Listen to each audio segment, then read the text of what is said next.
Good morning students. बीडीएमएल शिक्षण संस्थान की ज्योग्राफी ऑनलाइन क्लास में सभी विद्यार्थियों का स्वागत।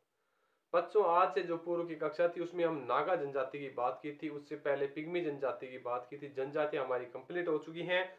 अब बात करेंगे मानव भूगोल के प्रमुख सिद्धांतों की। मानव भूगोल के दो सिद्धांत हैं, एक तो सार्वभौमिक एकता, पार्थिव एकता, अंतः संबंधों का सिद्धांत और लौकिक एकता का सिद्धांत। दूसरा है क्रियाशीलता या परिवर्तनशीलता का सिद्धांत। तो मानव भूगोल की सिद्धांत हमारा टॉपिक है। भूगोल के सिद्धांत।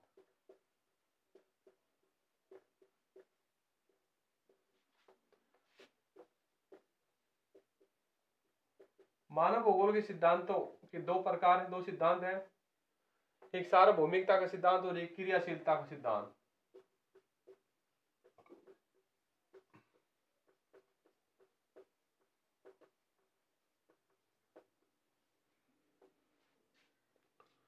मानव भूगोल के प्रमुख सिद्धांत दो हैं।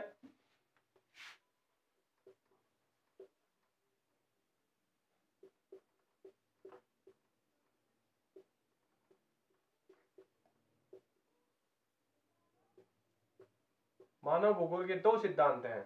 पहला है सार्वभौमिक एकता, पार्थिव एकता।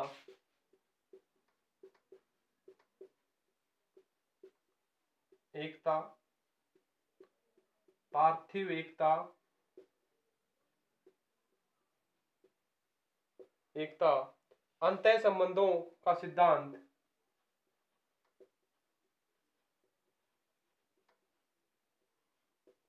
अंतः संबंधों का सिद्धांत या लौकिक एकता का सिद्धांत।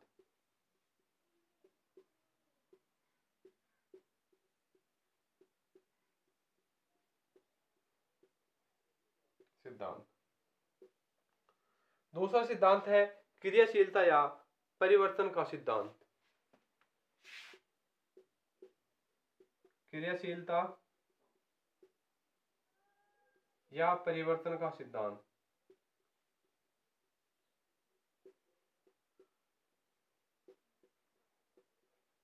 सिद्धांत। मानव भूगोल के दो सिद्धांत हैं। सार्वभौमिक एकता का सिद्धांत का हम अध्ययन करेंगे। मानव और पर्यावरण के मध्य समायोजन स्थिति स्थापित करने के लिए मानव भूगोल नियंत्रणों एवं सिद्धांतों की अनुपालना करनी पड़ती है, जिससे मानव क्रियाओं की कसौटी पर खरा उतरकर मानव एक सार्वभौमिक एकता का सूत्र का परिचय देता है, जिसके आधार पर प्रत्येक मानव पर्यावरण के साथ समायोजन कर सके, जिससे समस्त पृथ्वी एकता में सूत्र में बंधी हुई है। समस्त पृथ्वी पर सूक्ष्म से सूक्ष्म और बड़े से बड़े जो एक दूसरे पर निर्भर हैं, तो अंतः संबंध का सिद्धांत के नाम से जाना गया है।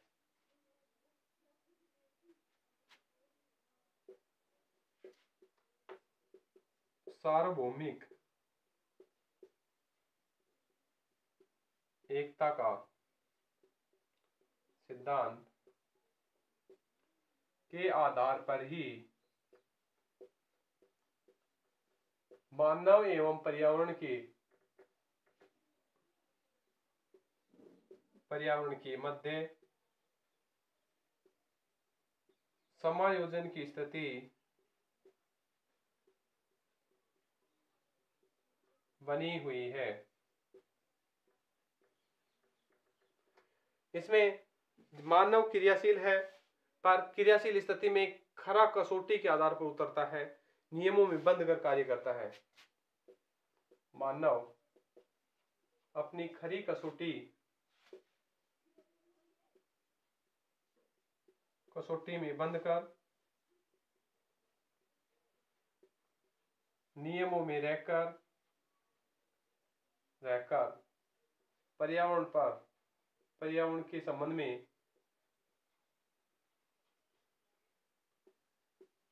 कार्य करते हुए एक समायोजन की स्थिति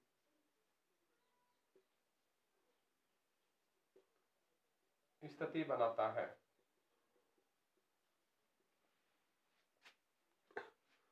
जिसके आधार पर प्रत्येक प्राणी, प्रत्येक जीव आदि एक समस्त स्थिति पर पृथ्वी पर एकता के सूत्र में दिखाई देते हैं। जिसके आधार पर पृथ्वी पर प्रत्येक प्राणी, जीव जंतु, मानव सभी एकता की स्थिति में रहते हैं।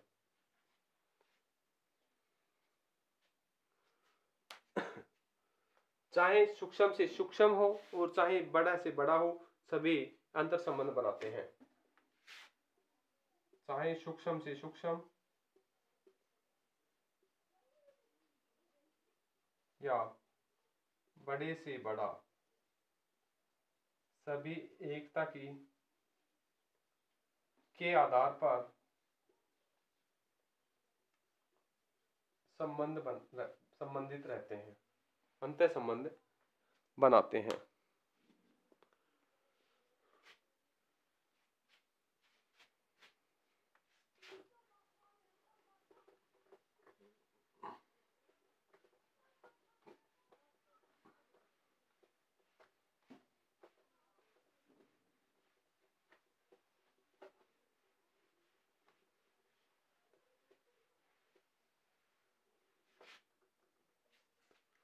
मानव भूगोल के एक जन्मदाता है दार्शनिक हम्बोल्ट ने सर्वप्रथम सार्वभौमिक एकता सिद्धांत के प्रतिपादन किया था, परंतु इसका श्रेय हम्बोल्ट के शिष्य फ्रेडरिक रेडजेल को जाता है। इस सिद्धांत के अनुसार पृथ्वी की सतह पर सर्वत्र सभी भिन्नताएं हैं। भिन्नताएं होते हुए भी प्राकृतिक एवं सांस्कृतिक दोनों रूपों से सभी जगह विद्यमान है और सभी विभिन्नताओं के पीछे एक एकता समाहित रहती है। मानव भूगोल के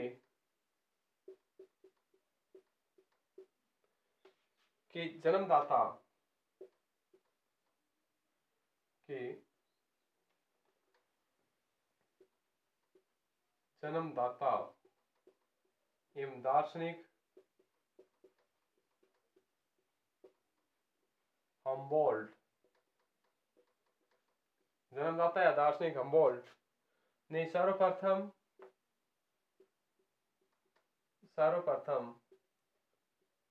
सार्वभौमिक एकता को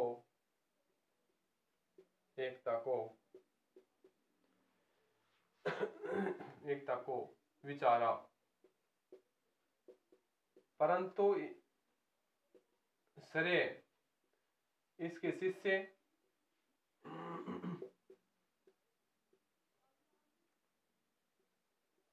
फ्रेडरिक हम्बोल्ट को जाता है, फ्रेडरिक रेडजेल को जाता है। इन्होंने कहा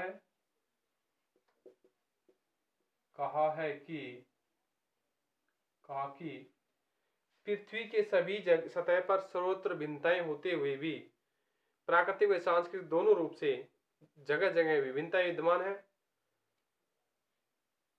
सभी विद्यमाएं होते हुए भी एकता है। इन्होंने कहा है कि पृथ्वी के सभी जगह भिन्नताएं होते हुए भी एकता विद्यमान है। ये भिन्नताएं चाहे प्राकृतिक और सांस्कृतिक तत्वों के आधार पर हो, भिन्नताएं चाहे प्राकृतिक एवं सांस्कृतिक आधार पर हो, विद्यमान है। सभी भिन्नताओं के पीछे एकता समाहित है।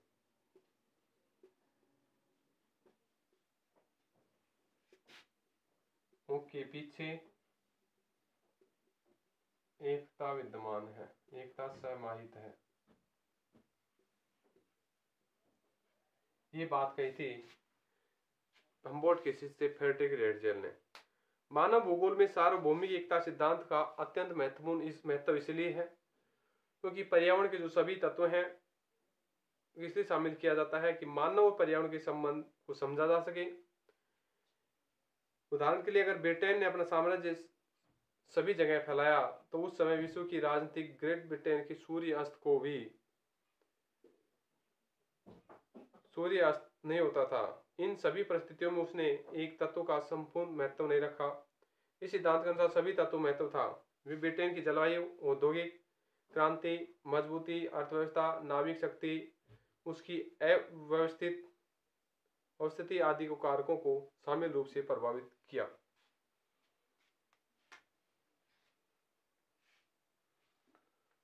तो मानव भूगोल में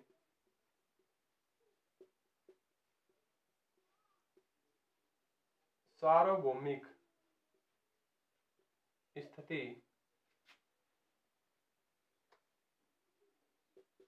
स्थिति के आधार पर पर्यावरण को एक संतुलित स्थिति में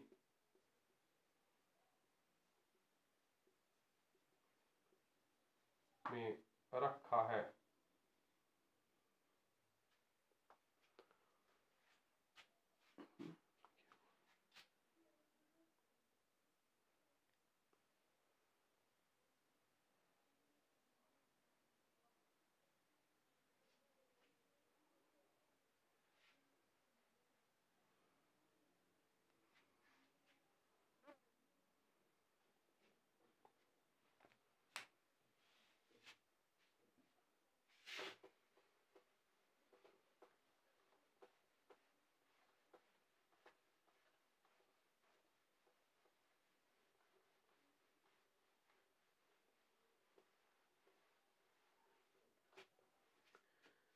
जिससे भारतीय जलवायु में विभिन्नता होते हुए विपक्ष में मानसूनी गुणों को सबको एकता के सूत्र में बांधा है। जैसे धर्म, जाति, भाषा, अर्थव्यवस्था आदि में भिन्नता होते हुए भी सबका मूल दृष्टिकोण एक ही रहता है। इसलिए मानव भूगोल में मानव क्रियाओं को पर्यावरण से संबंधित कर समायोजन के लिए सभी तत्व सम्मिलित प्रभावों का अध्ययन करने की आवश्यकता सार्वभौमिक सिद्धांत के अंतर्गत आती है। इसी तरीके से जैसे ब्रिटेन है, ब्रिटेन में औद्योगिक विकास करने के लिए उन्होंने सूर्यास्त को भी नहीं समझा और गतिशीलता प्रदान करने के लिए अनाद्वंद रूप से वो अपने विकास की ओर अग्रसर होते रहे। इसी प्रकार जिस प्रकार भारतीय जलवायु में विभिन्नता जिस प्रकार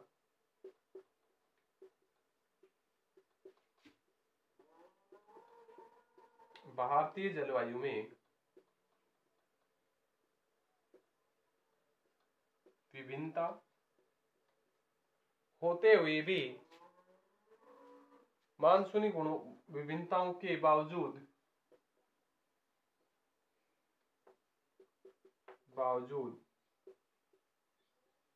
मानसूनी गुणों के आधार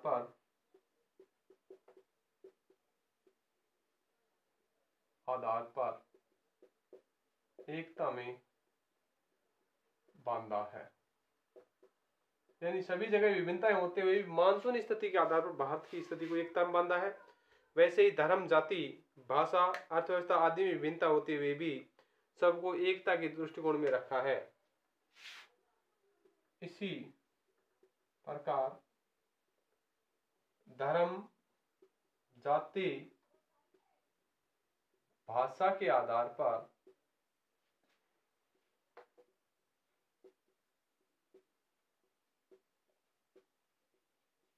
विभिन्नताएं होते हुए भी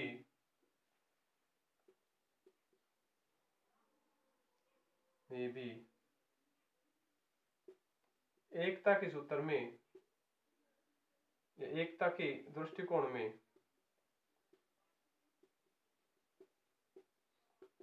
बांधे रखा है।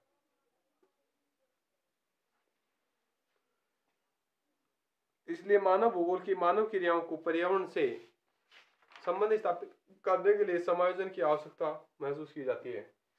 अतः मानव भूगोल में पर्यावरण के प्रति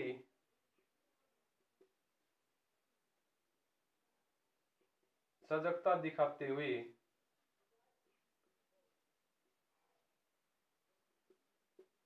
पर्यावरण एवं मानव में समायोजन की स्थिति बनी रही।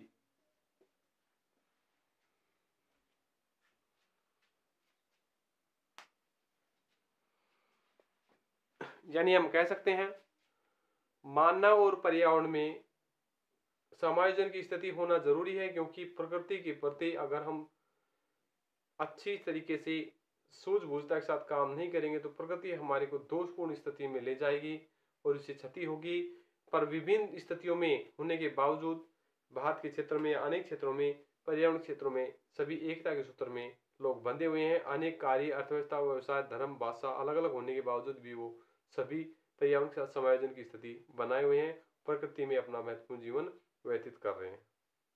आगे बात करें सार्वभौमिक एकता के सिद्धांत के प्रमाण की आवश्यकता है, वो प्रमाण का अध्ययन आगे करेंगे।